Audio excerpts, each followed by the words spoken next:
ഒത്തിരി ഒത്തിരി സ്വപ്നങ്ങൾ സീരിയലിൻ്റെ ഏറ്റവും പുതിയ എപ്പിസോഡ് റിവ്യൂയിലേക്ക് എല്ലാ കൂട്ടുകാർക്കും സ്വാഗതം. അങ്ങനെ വീട്ടിനുള്ളിൽ കയറിയ കള്ളനെ കണ്ടുപിടിക്കാനായിട്ട് എല്ലാവരും വീടിൻ്റെ 4 ചുറ്റും പരിശോധിക്കുന്നതിനിടയിലാണെങ്കിൽ അഞ്ജുവിൻ്റെ റൂമിൽ നിന്നും രാഹുൽ ഇറങ്ങി വരുന്നത് വർഷ കാണുന്നുണ്ട്.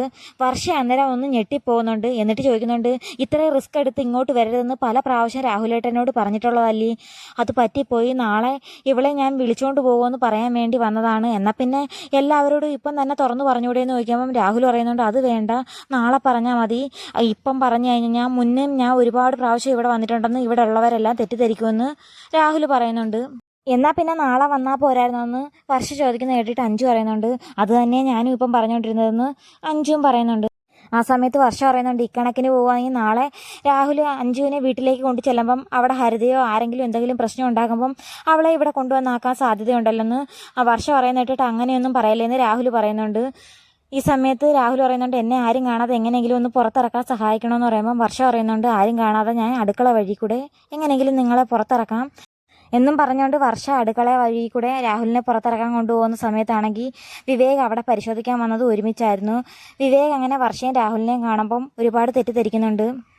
ആ സമയത്ത് വർഷ വിവേകിനോട് പറയുന്നുണ്ട്, ആരും കാണുന്നതിന് മുമ്പ് എങ്ങനെയെങ്കിലും രാഹുലേട്ടനെ പുറത്തിറക്കാൻ ഒന്ന് സഹായിച്ചു തരണമെന്ന് പറയുമ്പം വിവേക് വളരെ ദേഷ്യത്തിൽ രാഹുലിൻ്റെ കോളറിന് കുത്തിപ്പിടിച്ചുകൊണ്ട് പറയുന്നുണ്ട്, ഈ പരിപാടി കുറേ നാൾ കൊണ്ട് ഇവിടെ തുടങ്ങിയതായില്ലേ, ഞാൻ ഇപ്പോഴാണ് അറിയുന്നത്. നീ ഇത്രയും നാൾ നിൻ്റെ സഹോദരിയെ പോലെയാണ് കാണുന്നതെന്ന് പറഞ്ഞിട്ട് ഇതായിരുന്നോ നിൻ്റെ പരിപാടി എന്നും ചോദിച്ചുകൊണ്ട് രാഹുലിനെ അടിക്കാൻ ഒരുങ്ങുമ്പം വർഷ പറയുന്നുണ്ട്, വിവേകേട്ട ഒരുപാട് തെറ്റിദ്ധരിച്ചിരിക്കുകയാണ്, കാര്യങ്ങളെല്ലാം നാളെ തന്നെ ഞാൻ തുറന്നു പറയാമെന്ന് പറയുന്നുണ്ട്.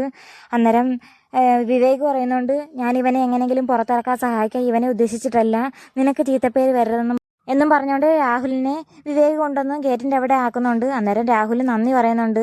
താൻ പോടോന്നും പറഞ്ഞുകൊണ്ട് വിവേക് ദേഷ്യത്തോടെ അകത്ത് കയറി പോകുന്നുണ്ട്.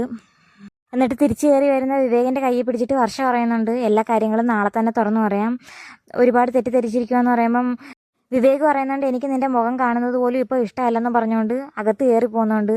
ആ സമയത്ത് വർഷ വല്ലാതെ വിഷമിച്ച് നിൽക്കുന്നതായിട്ട് കാണിക്കുന്നുണ്ട്. ഈ സമയത്ത് വീട് മുഴുവനും പരിശോധിച്ചിട്ടും കള്ളനെ കിട്ടാത്തതുകൊണ്ട് വസുന്ധര മല്ലികയോട് ചോദിക്കുന്നുണ്ട്, നീ യഥാർത്ഥത്തിൽ കള്ളനെ കണ്ടെന്ന് പറയുന്നത് സത്യമാണോ എന്ന് നോക്കുമ്പോൾ മല്ലിക പറയുന്നുണ്ട്, ഞാൻ എൻ്റെ കണ്ണുകൊണ്ട് കണ്ടതാണ്. ഒരു കള്ളൻ മുഖത്ത് കർച്ചീഫ് കെട്ടി മറച്ചുകൊണ്ടാണ് അവ ഇറങ്ങി വന്നത്, മതിൽ ചാടി ഇറങ്ങി വരുന്നത് ഞാൻ എൻ്റെ കണ്ണുകൊണ്ട് കണ്ടെന്ന് മല്ലിക പറയുന്നുണ്ട്. അന്നേരം വസുന്ധര പറയുന്നുണ്ട്, എല്ലാവരുടെയും കൂടെ ബഹളം കേട്ടിട്ട് അവൻ രക്ഷപ്പെട്ടു കാണുമെന്ന് നോക്കുമ്പം ശിവനന്ദ പറയുന്നുണ്ട്, അന്ന് നീനെ രക്ഷപ്പെടുത്തിയപ്പം കൂട്ടത്തിൽ ഒരാൾ രക്ഷപ്പെട്ടിരുന്നു, ഇനി അവനും കാണും ആയിരിക്കുമോ എന്ന് പറയുമ്പം വസുന്ധര പറയുന്നുണ്ട്, എന്നാൽ അവനെ കിട്ടുവാണെങ്കിൽ അവനെ ഇന്ന് തന്നെ ഇവിടുന്ന് കൊല്ലുമെന്ന് വസുന്ധര പറയുന്നുണ്ട്. അല്ലെങ്കിൽ DYSPയെ വിളിക്കാൻ പറയുമ്പം വിവേക് പറയുന്നുണ്ട്, ആരെയും വിളിക്കേണ്ട, അപ്പുറത്തെ വീട്ടിലുണ്ടോ എന്ന് നമുക്ക് പരിശോധിച്ച് നോക്കാം, അവനെ ഹാൻഡിൽ ചെയ്യാൻ നമ്മൾ തന്നെ മതിയെന്നും പറഞ്ഞുകൊണ്ട് വസുന്ധരയും വിവേകും പോകുന്നുണ്ട്. കൂടെ അവരെല്ലാവരും ചെല്ലാൻ ഒരുങ്ങുമ്പോൾ വിവേക് പറയുന്നുണ്ട്, ആരും വരണ്ട, ഞങ്ങൾ തന്നെ നോക്കിക്കോളാം എന്ന് പറഞ്ഞ് അവരെല്ലാം കൂടി പോകുന്നുണ്ട്. ഈ സമയത്ത് വിവേകിൻ്റെ മുഖത്ത് ദേഷ്യം കണ്ടു കഴിഞ്ഞപ്പോൾ അഞ്ജുവിന് കാര്യം മനസ്സിലായി. അഞ്ജു വർഷയോട് പറയുന്നുണ്ട്, വിവേക് വല്ലാതെ തെറ്റിദ്ധരിച്ചിരിക്കുമെന്ന് പറയുമ്പം വർഷ പറയുന്നുണ്ട്, തെറ്റിദ്ധരിച്ചെങ്കിൽ കണക്കായിപ്പോയി, അത് നന്നായി പോയെന്ന് വർഷയും പറയുന്നുണ്ട്. വിവേക് ഈ കാര്യങ്ങളെല്ലാം കൂട്ടുകാരനായ അങ്കിത്തിനോട് പറയുന്നുണ്ട്. അങ്കിത്ത് പറയുന്നുണ്ട്, അതിന് നിനക്ക് ഇഷ്ടമാണെന്ന് നീ ഇതുവരെ തുറന്നു പറഞ്ഞിട്ടില്ലല്ലോ, നിങ്ങൾ എപ്പോഴും അടിയാണെന്നും അല്ലേ പറഞ്ഞിട്ടുള്ളത്, പിന്നെ നീ എന്തിനാ വർഷയെ കുറ്റം പറയുന്നതെന്ന് പറഞ്ഞുകൊണ്ട് അങ്കിത്ത് ഓരോന്നും പറയുമ്പം വിവേകിന് ദേഷ്യം വന്നിട്ട് ചോദിക്കുന്നു, നീ എൻ്റെ കൂട്ടുകാരനാണോ അതോ അവളുടെ കൂട്ടുകാരനാണോ? ആ രാഹുൽ എപ്പോഴും പറയും അവളെ ഞാനൊരു സഹോദരിയെ പോലെ കാണുന്നതെന്ന്, അതും കൂടി കേട്ടിട്ടാണ് ഞാൻ അവളെ സ്നേഹിച്ചത്. അന്നേരം അങ്കിത്ത് പറയുന്നുണ്ട്, നാളെ എന്തായാലും അവൾ തുറന്നു പറയാമെന്നല്ലേ പറഞ്ഞത്, നാളെ നിങ്ങൾ വയനാട്ടിൽ പോകുമ്പോൾ അവൾ എന്തുവാന്ന് വെച്ചാൽ പറയുന്നത് കേട്ടിട്ട് മനസ്സിലാവുമല്ലോ, അന്നേരം തെറ്റ് ആരുടെ ഭാഗത്താണെന്ന് വെച്ചാൽ അതനുസരിച്ച് പെരുമാറണമെന്ന് പറയുമ്പോൾ വിവേക് പറയുന്നുണ്ട്, ഞാൻ ഒരു കാരണവശാലും നാളെ വയനാട്ടിൽ പോയില്ല, അത് ഞാൻ തീരുമാനിച്ചതാ, അവൾ വേണമെങ്കിൽ തന്നെ പോട്ടെ അല്ലെങ്കിൽ ആരെങ്കിലും കൊണ്ടുപോട്ടെന്ന് വിവേക് അങ്കിത്തിനോട് പറയുന്നുണ്ട്. ഈ സമയത്ത് ശിവനന്ദ അങ്കിത്തിനെ വിളിച്ചിട്ട് പറയുന്നുണ്ട്, നാളെ മീറ്റിംഗ് ക്യാൻസൽ ചെയ്യണം, നാളെ എനിക്ക് വരാൻ പറ്റില്ല, ഞാൻ നാളെ വയനാട്ടിൽ പോകുന്നുണ്ട് വിവേകിനോടും വർഷയോടൊപ്പം എന്ന് പറയുമ്പം അങ്കിത്ത് പറയുന്നുണ്ട്, നാളത്തെ വയനാട് യാത്ര ക്യാൻസൽ ചെയ്തെന്ന് വിവേക് പറയുന്നല്ലെന്ന് പറയുമ്പം ശിവനന്ദ പറയുന്നുണ്ട്, എന്നാൽ വിവേകിൻ്റെ കയ്യിൽ നിന്ന് ഫോൺ കൊടുത്തേ എന്തുവാന്ന് ചോദിക്കട്ടെ എന്ന് പറയുമ്പം വിവേക് ഫോൺ മേടിക്കുന്നില്ല. വളരെ ദേഷ്യത്തിൽ വിവേക് കാറെടുത്ത് അങ്ങ് പോവുകയും ചെയ്യുന്നുണ്ട്. അന്നേരം അങ്കിത്ത് പറയുന്നുണ്ട്, വിവേകിനോട് നേരിട്ട് ചോദിച്ചാൽ മതി, ഇപ്പോൾ അവ ഒരു മീറ്റിങ്ങിൽ നിൽക്കുക, അതാണ് സംസാരിക്കാത്തതെന്ന് പറഞ്ഞ് അങ്കിത്ത് എങ്ങനെയെങ്കിലും ഫോൺ കട്ട് ചെയ്യുന്നുണ്ട്. ഈ വിവരം ഉടനെ തന്നെ ശിവനന്ദ എന്ന് വസുന്ധരയോട് ചോദിക്കുന്നുണ്ട്, നാളെ വയനാട് യാത്ര ക്യാൻസൽ ചെയ്തെന്ന് വിവേകേട്ടൻ പറയുന്നല്ലോ എന്ന് പറയുമ്പം വസുന്ധര പറയുന്നുണ്ട്, അതെന്തുകൊണ്ട്, നാളെ വയനാട് യാത്ര ക്യാൻസലൊന്നും ചെയ്തിട്ടില്ല, നാളെ തന്നെ പോകുന്നുണ്ടെന്ന് പറയുന്നുണ്ട്. ആ സമയത്ത് വീട്ടിൽ വന്ന വിവേകിനോട് വസുന്ധര ചോദിക്കുന്നുണ്ട്, നീ നാളെ വയനാട് യാത്ര ക്യാൻസൽ ചെയ്തെന്ന് പറയുന്നത് ഉള്ളയാണോ എന്ന് ചോദിക്കുന്നുണ്ട്.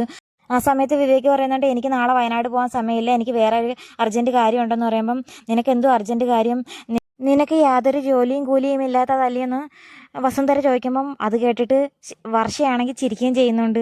നീ വാക്ക് പറഞ്ഞുകൊണ്ട് മാത്രമാണ് നാളെ ആ കുട്ടിയെ വയനാട്ടിലോട്ട് പോകാൻ ഞാൻ സമ്മതിച്ചത്. അല്ലെങ്കിൽ വേറെ ആരെങ്കിലും ഏർപ്പെടുത്തിയാനേ നിനക്ക് പറ്റത്തില്ലെങ്കിൽ ഞാൻ തന്നെ കൊണ്ടുപോകാമെന്ന് പറഞ്ഞുകൊണ്ട് വസുന്ധര ദേഷ്യപ്പെടുന്നുണ്ട്. നീ എൻ്റെ മകനാണ്, വാക്ക് പറഞ്ഞാൽ അത് പാലിക്കുക തന്നെ വേണമെന്ന് പറഞ്ഞുകൊണ്ട് നീ തന്നെ നാളെ പോകണമെന്ന് പറഞ്ഞ് വസുന്ധര ശാഠ്യം പിടിക്കുന്നുണ്ട്. ആ സമയത്ത് വിവേക് തിരിച്ചൊന്നും പറയാതെ റൂമിലേക്ക് കയറി പോവുകയും ചെയ്യുന്നുണ്ട്. എന്നിട്ട് ശിവനന്ദയോട് പറയുന്നുണ്ട്, നാളെ ബിസിനസ്സിൻ്റെ കാര്യമല്ലേ, അർജൻറ്റ് കാര്യമാണ്, നീ മാറ്റി വയ്ക്കുകയൊന്നും വേണ്ട, നീ നാളെ എന്തായാലും അതിൻ്റെ മീറ്റിങ്ങിന് പോകണമെന്ന് പറയുന്നുണ്ട്. ഈ സമയത്ത് അഞ്ജു പറയുന്നുണ്ട്, വർഷയ്ക്ക് കൂട്ടിന് ഞാൻ പൊക്കോളാമെന്ന് അഞ്ജു പറയുകയും ചെയ്യുന്നുണ്ട്. അന്നേരം വർഷയാണെങ്കിൽ അഞ്ജുവിനോട് ചോദിക്കുന്നുണ്ട്, നീ എന്തിനാണ് നാളെ എൻ്റെ കൂടെ വരാമെന്ന് പറഞ്ഞത്, നീ നാളെ പോകുമല്ലേ എന്ന് ചോദിക്കുമ്പം അഞ്ജു പറയുന്നുണ്ട്, ഞാൻ നാളെ പോകുന്നെങ്കിലും ബുദ്ധിപൂർവ്വമാണ് ഞാൻ ഇങ്ങനെ ഒരു കാര്യം പറഞ്ഞത്. കാരണം നാളെ പോകുന്ന സമയത്ത് ഹരിത എന്തെങ്കിലും പ്രശ്നം ഉണ്ടാക്കി എന്നെ തിരിച്ചു കൊണ്ടുവിടുവാണെങ്കിൽ ഇവിടുന്ന് ഞാൻ അവിടെ പോകുന്ന കാര്യം പറഞ്ഞു കഴിഞ്ഞാൽ പിന്നെ ഇങ്ങോട്ട് തിരിച്ചു വരാൻ പറ്റില്ല. ഇതാകുമ്പോൾ വയനാട്ടിൽ പോയിട്ട് തിരിച്ചു വന്ന മട്ടിന് ഇനി വരികയും ചെയ്യാം. അല്ല ശരിയാവുകയാണെങ്കിൽ നാളെ ഞാൻ രാഹുലേട്ടനോട് അവിടെ പോവുകയും ചെയ്യുമെന്ന് പറയുന്നുണ്ട്. അന്നേരം വർഷം പറയുന്നുണ്ട്, പിന്നെ ഞാൻ എങ്ങനെ പോകുമെന്ന് ചോദിക്കുമ്പം അഞ്ചു പറയുന്നുണ്ട്, നിങ്ങൾ രണ്ടുപേരും കൂടി പോകണമെന്ന് പറയുമ്പം വർഷം പറയുന്നുണ്ട്, ഞാനൊരു കാരണവശാലും തനിച്ച് വിവേകിൻ്റെ കൂടെ വയനാട്ടിലേക്ക് പോയില്ലെന്ന് തറപ്പിച്ച് പറയുന്നുണ്ട്. എന്തായാലും നാളത്തെ വയനാട് യാത്രയിൽ എല്ലാവരും തെറ്റിദ്ധാരണ മാറുമെന്ന് തന്നെ പ്രതീക്ഷിക്കാം. അപ്പം വീഡിയോ ഇഷ്ടമായ ചാനൽ സബ്സ്ക്രൈബ് ചെയ്യാനും സപ്പോർട്ട് ചെയ്യാനും മറക്കല്ലേ കൂട്ടുകാരെ.